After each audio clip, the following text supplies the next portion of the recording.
At my baby shower, my brother stood up and announced he'd been accepted into Stanford. From that point on, the celebration shifted and became all about him. While I wiped frosting from the tile floor, they transformed my day into his achievement. Party. I didn't make a fuss, but the next morning, my mom stumbled upon something left on the kitchen table and began screaming. They say a baby shower is meant to be a joyful event, a gentle, love-filled occasion with soft colors, delicate decorations, polite laughter, and people fawning over tiny socks and onesies. That's what I envisioned when I spent 2 full weeks preparing everything. I hadn't planned anything extravagant, just a cozy, heartfelt afternoon that felt like it was mine. I paid for all the food. I ordered the cake, chose the decorations, and scrubbed the living room so it wouldn't reek of stale takeout and my dad's ever-present cigars. I even made a playlist, gentle acoustic tracks, the kind of music I imagined might soothe my daughter. To sleep one day, I climbed up on a stool, 8 months pregnant, and hung paper garlands across the windows because no one offered to lend a hand. And I did it all hoping that just for once, maybe they would actually be happy for me. At first, it seemed like they might be. A few family members trickled in holding wrapped presents. My aunt brought a collection of baby books. My cousin gave me a little stuffed fox and said it reminded her of something I used to carry around as a child. For a moment, I let myself believe maybe this day would turn out okay. But then my parents got up in front of everyone. My mom tapped her wine glass with a fork and cleared her throat, smiling like she was about to share news of her own pregnancy. My dad wrapped his arm around her, beaming. I saw Roger just to the side, shifting his weight nervously, barely able to hide his smile. Right before the cake, my mom said in that overly sweet tone I recognized too well, "We just wanted to share a little surprise."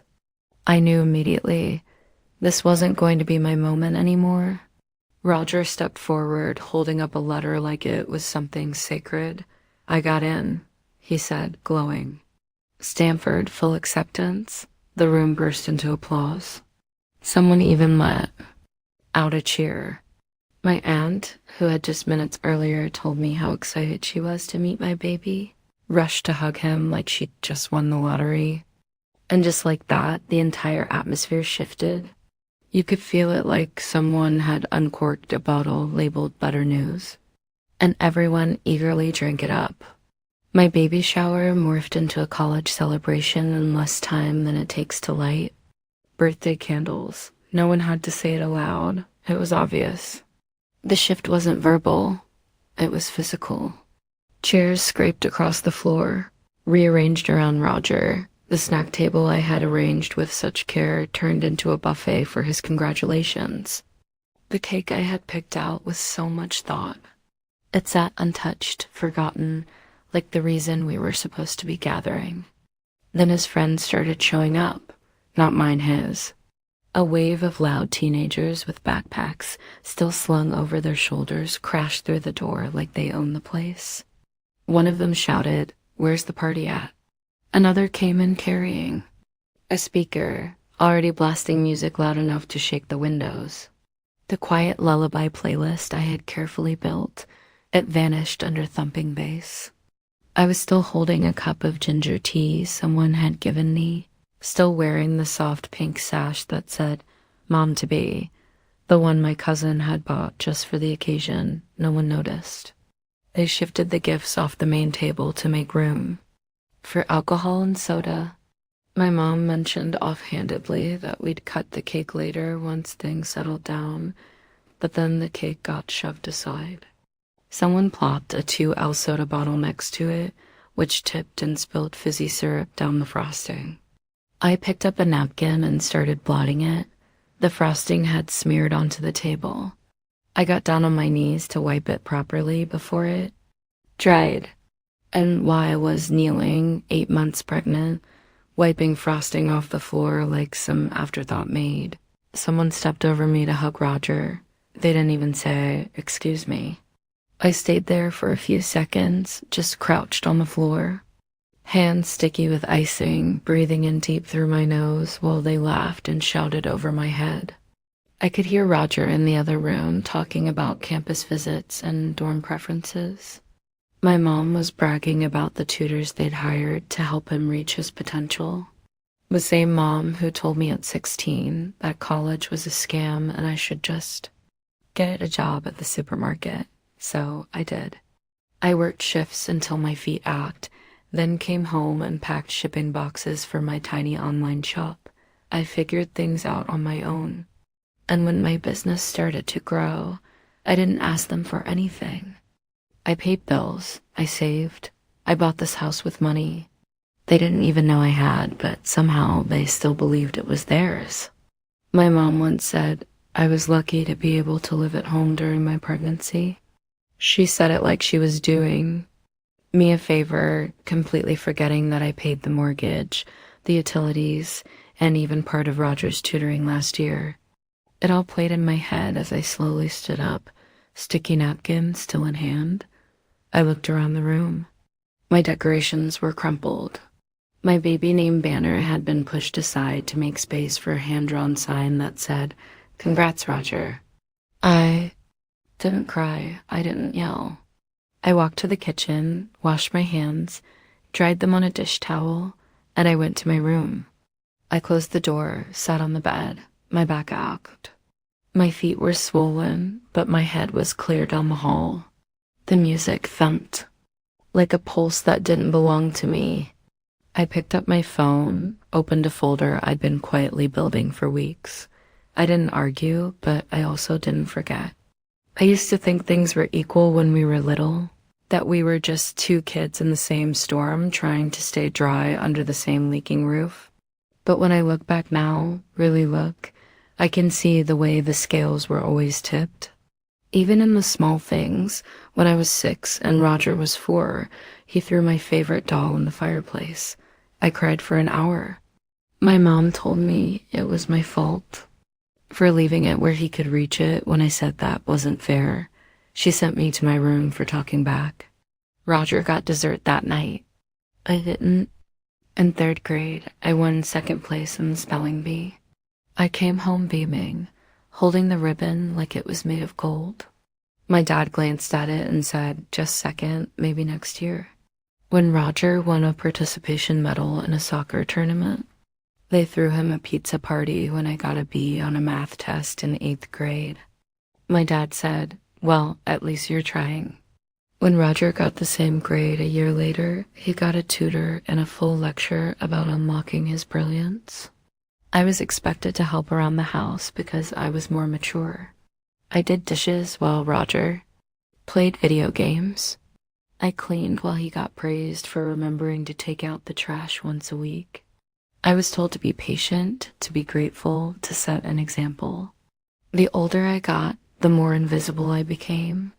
When I was 16 and said I wanted to go to college, my mom laughed. "College for what? So you can waste 4 years and come out in debt?" "Oh, honey, you're better off getting a job and saving up," so I did. I applied to everything: grocery stores, retail, warehouses. I got hired at a discount clothing store and worked the floor during Black Friday while Roger was still in middle school.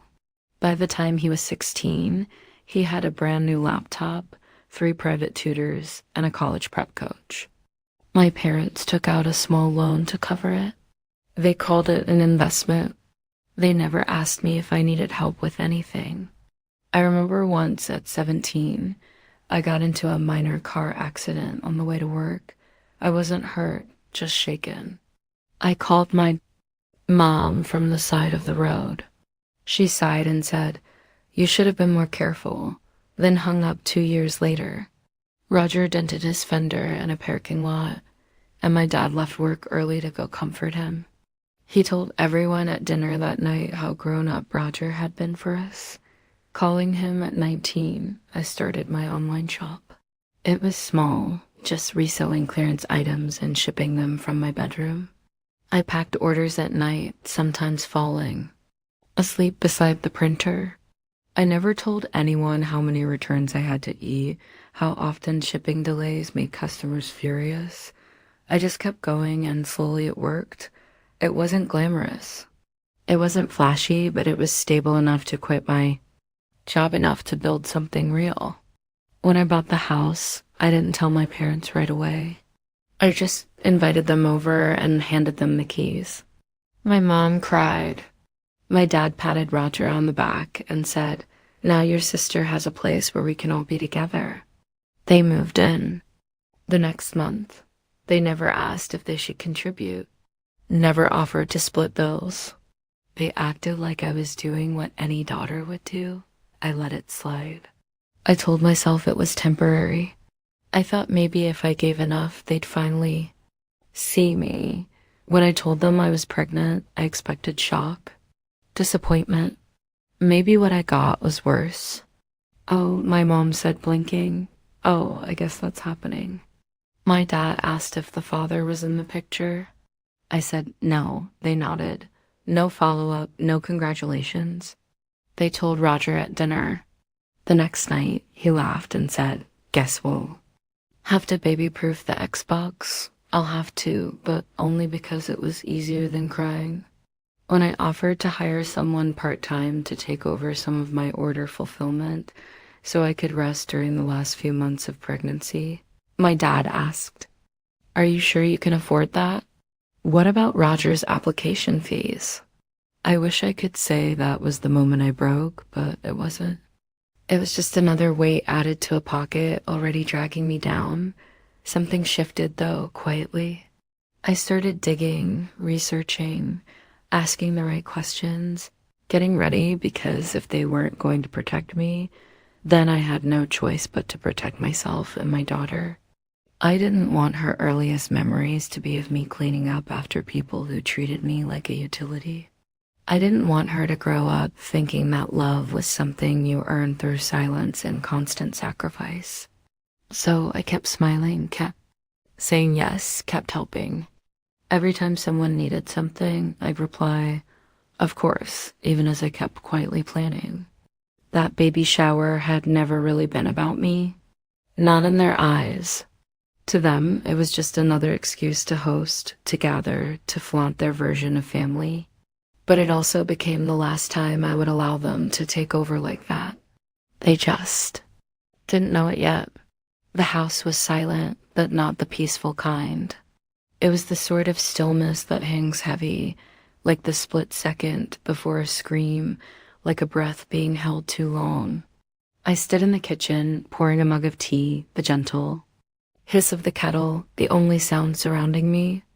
The sun had barely started its rise outside, but inside the counters were still sticky with spilled soda, and the sink was overflowing with dishes that weren't mine. I had arranged the notices deliberately, one placed in the center of the table, 3 more underneath, each one marked with their names in bold black ink. The baby inside me shifted as I eased into the chair, gently rubbing my lower back. My body was sore, but my thoughts were focused. I had been getting ready for this longer than they had any idea. At exactly 7:02 a.m., I heard the floorboards creak in the hallway, my mother's slippers dragging. She entered the kitchen with a tired grunt and then froze in place when she spotted the table. I didn't glance up. I didn't have to. "What is this?" she asked, her voice still thick with sleep. I took a sip of my tea. She reached for the top page and began to read. It only took 5 seconds. Her eyes widened. Her mouth fell open. "What the hell is this?" she snapped, her voice cutting through the morning stillness. Another pause, then she screamed. "Lily, what is this?" The mug in my hand stayed perfectly steady. I took another sip. My father stumbled into the room in his robe, squinting like he hadn't fully woken up. Roger came in right after, yawning and rubbing his eyes. "What's going on?" my dad asked groggy. "She's evicting us," my mom shouted, waving the paper as if it were on fire. Roger froze in place. "What?" he croaked. I finally looked up. "I've given you 30 days. Everything's written there." You're joking, my dad said, stepping forward, snatching one of the papers for himself. This can't be real. What even is this? I mailed the certified letters yesterday, I said evenly. They'll be delivered this afternoon. These are just courtesy. Copies.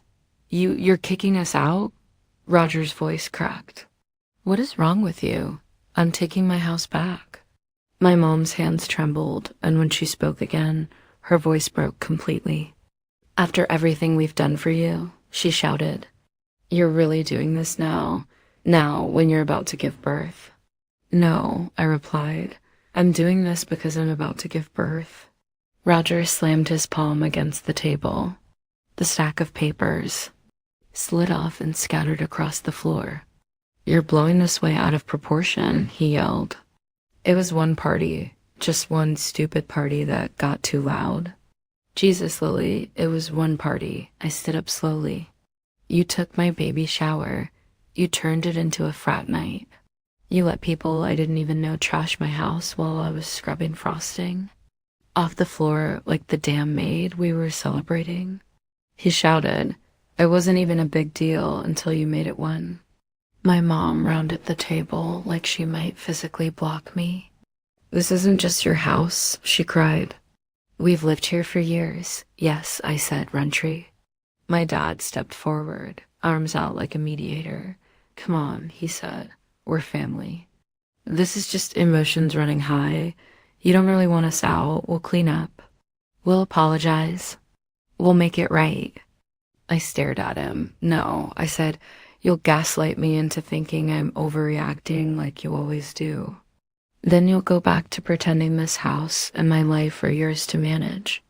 My mom's face was red now, bright red. She looked like she might explode. You ungrateful little brat. You think you're better than us because you started a stupid online store. You think that makes you important. We raised you. We sacrificed for you. I laughed quietly, just one breath of disbelief. You sacrificed me for Roger every single time my father's jaw tightened. That's not true. I turned toward him when I wanted to go to college. He told me it was a scam when Roger wanted it. You spent thousands on tutors. When I worked night shifts, you told me to stop complaining. When Roger worked one summer job, you called him responsible. I paid the mortgage. I bought this house, and you still called it ours. Roger slammed his chair back. You've been waiting to do this. You've been planning this the whole time, haven't you? Yes, I said, I have. He looked at me like I'd stabbed him.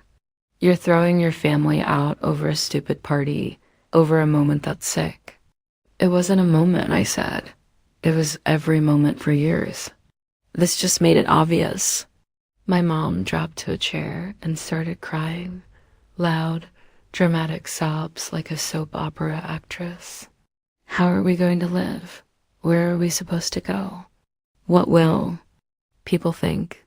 That's not my problem anymore. I said we won't. Leave, she snapped suddenly, her eyes wild. You can't make us leave. You can't just throw your own parents onto the street. I can, I said, and I have. She looked down at the paper still in her hand. Her lips moved as she read the words again like they might change. This isn't legal, she whispered. I reached into the drawer and pulled out a folder. Inside were copies of the deed, the notice, the certified mail receipts. I laid them gently on the table. It is, I said. I made sure Roger grabbed the folder and flung it across the room. Papers scattered like snow. You're heartless, he said. No, I said. I'm finally protecting mine. The silence returned. Not the uneasy kind from earlier. This one was heavy. I stood there surrounded by the mess they made. And for the first time in years, it wasn't mine to clean up. I want you all out by the end of the month, I said. I've arranged for a friend to help you pack if you need it. You're not serious. My father said, you'll change your mind. I looked him dead in the eyes. No, I said, I won't. Then I turned and walked back to my room, past the torn up streamers, the wilting balloons, and the torn edges of the banner that had once spelled my daughter's name. They had erased me, but I was done being invisible. The first 3 days were oddly quiet, too quiet. I half expected more shouting, more door slamming. But instead, house settled into a strange limbo where no one looked at me and I didn't try to be seen. They moved like ghosts. Roger stopped blaring music from his room. My mother stopped pretending to clean the kitchen she never actually cleaned. My father sat on the porch for hours holding the same cup of coffee, barely touched, but I knew the silence wouldn't last. On the 4th day, the calls began. Started with Aunt Rachel, then Uncle Ted, then my mom's friend from church, who hadn't spoken to me in 3 years, suddenly texted, "We're really concerned about you, sweetie." Concerned, right? It was obvious my mother had begun her campaign. She'd been painting me as hormonal unstable. Probably not thinking straight because of the baby. She's making rash decisions. She'd said to someone I saw the forwarded message. From a cousin. We don't want to stress her out, but she needs help.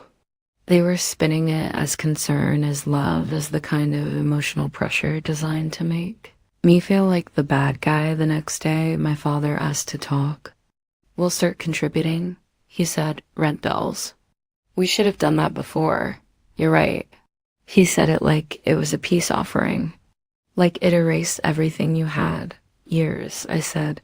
"You didn't just forget, you chose not to." He nodded, then added, "But think about what this looks like to the rest of the family." There was the shame card. I smiled and walked away. Day 7. Roger tried a different tactic. "I talked to Coach Harrison," he said over dinner. He said, "If I defer a year, I might lose my scholarship. We have to move right now. I can't focus. I can't even sleep." I nodded. "Tough. You don't even care." He snapped. "You didn't care when I was 8 months pregnant and scrubbing frosting off the floor." He slammed his fork down and stormed off. Day 10. I got a call from my business partner. "Hey, just a heads up," she said hesitantly.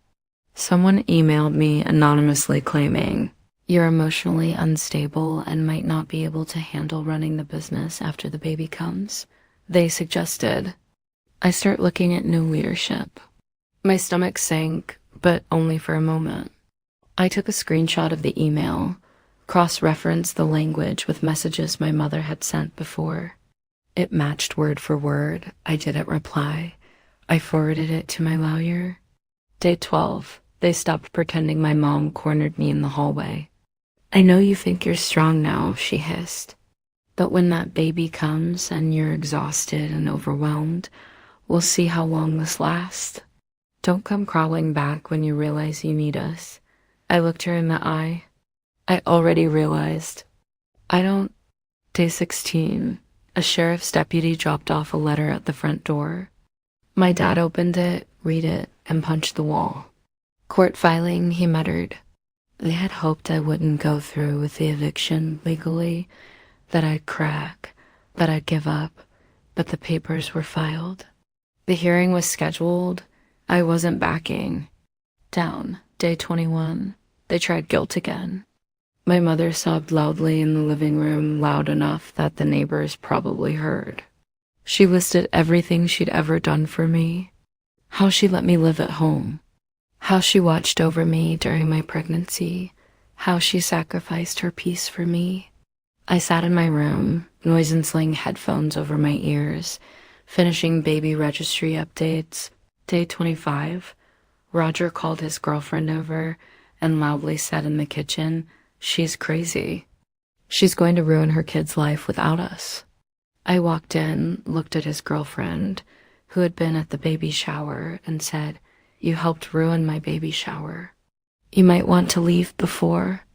I wrote down the names of every underage person who had been drinking that night, and I submitted the report with your name attached. Her face went pale, and without a word, she turned and walked out. Day 28. They began packing.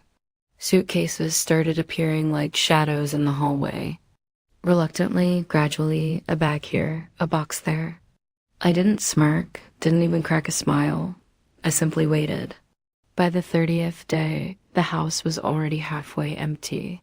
My dad didn't say a word when he left. He walked out the door without a single glance back. My mother stood in the foyer, arms crossed tight, eyes wet with unshed tears. "You'll regret this," she whispered. "Family is forever." "I agree," I said. "That's why I'm creating one that actually deserves to stay." Roger was the last to go. He stood at the doorway, a backpack hanging off one shoulder. "You're lucky, he said. "Without me, there's no one left to blame." "Then maybe I'll finally have some peace," I replied. He rolled his eyes and walked out. The door closed behind him. Silence. Not the sharp kind. Not the kind that simmers. A different kind. A calm, freeing silence. I stood in the middle of the living room. The space looked larger without their belongings, brighter, even like it had been holding its breath. And finally exhaled. I walked into the nursery, opened the closet door, folded a few tiny onesies, and placed a soft pink blanket. In the crib, outside, the wind moved softly through the trees. I sat down and rested one hand on my belly. For the first time in my entire life, I felt truly safe. Not because someone else created that safety, but because I did. Day and update, it's been 4 years. Last month, my daughter started preschool. She wore a little purple backpack and told me she was going to teach everyone how to draw clouds. She's kind, curious, strong-willed. She reminds me of myself, only better. The business is still going strong. I never had to close it, not even during the exhausting newborn phase. I brought on 2 more employees, and last year we crossed the 6-figure mark for the first time. These days, I work fewer hours.